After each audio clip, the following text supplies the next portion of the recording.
Hello, ladies and gentlemen. Welcome back to EGL11 Winter Championships. I am joined by my good friend Emil, who was just dragged in here last second out of absolutely nowhere. He's doing some of the press coverage for EGL today, and just thought we'd pop him and put him on the stream for a second to say hello to you all. So how are you doing? Are you enjoying EGL? It's been a lot of fun this weekend. I've had a lot of fun. A lot of exciting games, especially today. I've been following TCM a lot around. Unfortunate against the Epsilon game, but they're now in the losers bracket, and I look forward to seeing them play this off later on. So TCM are the one to look out for you, or who do you think is going to take it? Ooh, Epsilon. You think Epsilon? Everybody I've asked, Epsilon has said that Epsilon are going to take it. And I mean, like, we saw a reasonably close series earlier on with them playing TCM. They did win 3-1, so they did take it map count-wise pretty convincingly, but the games themselves were pretty close. Yeah, I'm really annoyed about the S&D game because one of the TCM players disconnected. It was 4-4, I think. Yeah, it was, I'm not sure what the kill streaks were at. They'd used them all, so it was okay. So they hadn't lost any score streaks. That was the only thing that made it all right. You know, it kills that flow, and I'm not happy about that. Because it really could. Because once they came back, TCM won the first round of the 2 rounds. They choked two, didn't they? Then they choked the 2, and I think it could have gone very differently had they not disconnected. So I'm annoyed about that. Interesting point. But that's Call of Duty, isn't it? This is what happens. Now, you've been around for a while. You've been to various events. You went to MLG. He was a VIP at MLG just because he's cool like that and he likes to do those kind of things. That is how Emil rolls. And you do a lot of stuff. So how do you feel that EGL, you know, in the European scene compares to a lot of those events that we see in America and everything like that? Do you think that there is a market for it in here still to grow? Definitely. There is a market for EGL because EGL are a monopoly at the moment. They are the only organisation in esports that actually provide events where amateur teams can compete in a LAN. And if you think about it, I-Series probably the only one.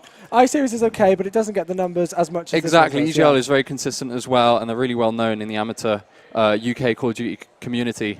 Gfinity, they do amazing things, and they pull tens of thousands of viewers, but they don't provide that sort of LAN facility for amateur players, people who just want to have fun, you know, taking competitive to the next level. So there is a market for that, and whether you think EGL is good or not, they're going to be around for a long time until someone tries to beat them at that. And then still, you know, that's what's great about Call of Duty as a whole. It's a competition, isn't it? So even if somebody does come in and try and rival EGL, they're going to pick up their game and really go for it. Obviously, we've now got the EGL Arena, as it has been dubbed here in London, where they've painted the walls, they've done everything with it. So I think it really is great to see, you know, a venue like this where they've really obviously come in with some effort to try and make it look good and make it look a bit different. And it certainly is different. It's certainly a new venue that I've never seen the likes of before. Yeah, I've been to EGL before. I was at EGL 8. I believe that was in Manchester. It was in Manchester. Yeah.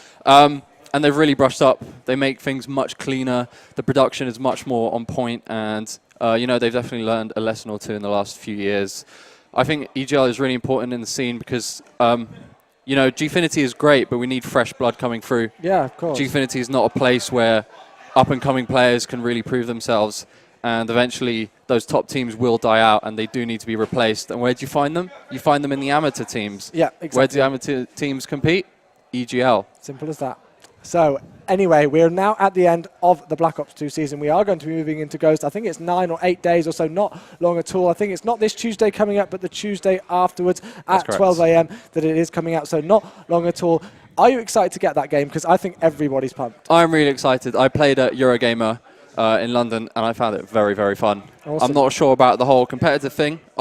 People say it's going to drop a little bit. I actually think it's going to grow just as fast as Black Ops 2 because you know, MLG, the big companies are behind it. Yeah, for sure. At the end of the day, if you get all the players into it, if you get the organizers into it, the little minute details inside the game are really not what make the difference in terms of growth for Call of Duty esports. Well, of course, it has been announced as the MLG #1 first-person shooter for the 2014 season. So even before the games come out, we have the support from the organizations like MLG. So hopefully we will see it on the season for quite a while and really, really do well in that. So, I mean, another one, I've asked everybody this who I've done an interview with so far. It's a difficult one to call, but as I said, League of Legends taken to the Staples Center this year and gone absolutely massive, really, really well. Where would you like to see COD Esports, and where would you predict to see COD Esports in about 5 years' time?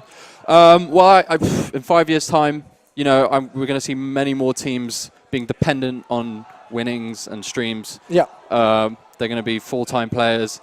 And you're going to see leagues, like real leagues, come through where you get weekly matches between teams, very much like football in the UK. And, you know, we're still going to see big tournaments, but we're going to see much more consistent and regular content from top teams playing each other, because slowly that market is growing for that.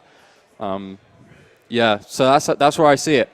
Lots more people making money in the back-end organizers, but also the players, many more players playing full-time, and more consistent content from teams. And do you think that'll be a worldwide thing? Because at the minute, you know, we see a lot of the US teams going into team houses, and they're really starting to get on that grind of the team houses now in America, but we don't even really think about that being a possibility in the EU. How do you think the EU almost catches up to North America side? Because it's going to be quite a task, in my opinion.